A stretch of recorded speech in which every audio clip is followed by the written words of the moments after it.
let's talk about this hand. All right. Well, basically, the protecting with the king 10, I agree with, because it came from a late position raise. She doesn't have to have a hand. When the flop comes king 9 queen, she's got one of two choices. She can check raise to find out where she's at. If she gets re-raised, there's a pretty good chance she's beat. Or she could lead, and if she gets raised, she could re-raise, find out where she's at, or she could just call and decide what happens on the turn. If she check raises, the person ain't going to bet the turn without having king 10 beat.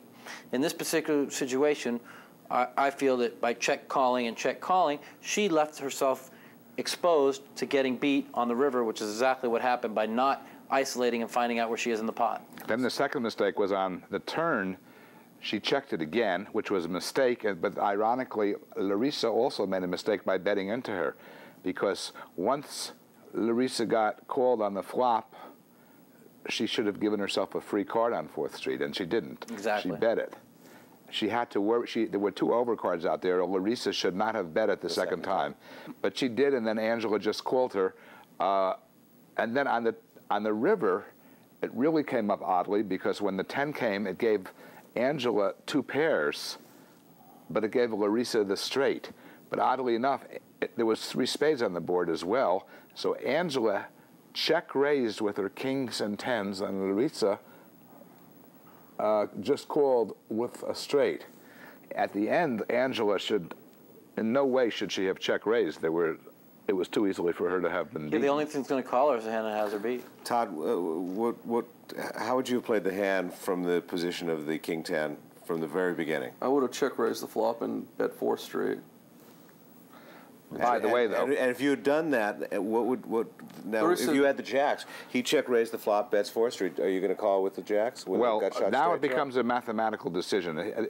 If Todd or if Angela had check raised on the flop, Larissa would have certainly called. Now this is a 20-40 game. Let's see how much money's in this pot.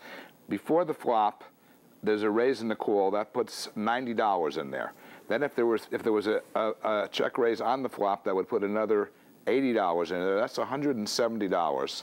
And then if Angela bets on the turn, that makes it $210.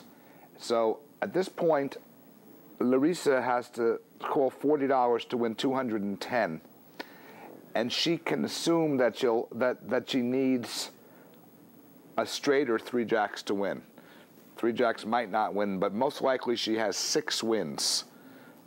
She most likely can win with a 10 or a jack. And the pot isn't quite big enough to make that call. So if Larissa was playing properly, she'd have a tough decision on 4th Street, but she should have probably folded, and had she done that, Angela would have won the pot. Yeah. To learn a little bit more about that, David's books are great for discussing pot odds and how to use that math to make your decisions of whether to call. World Poker Exchange, worldpx.com.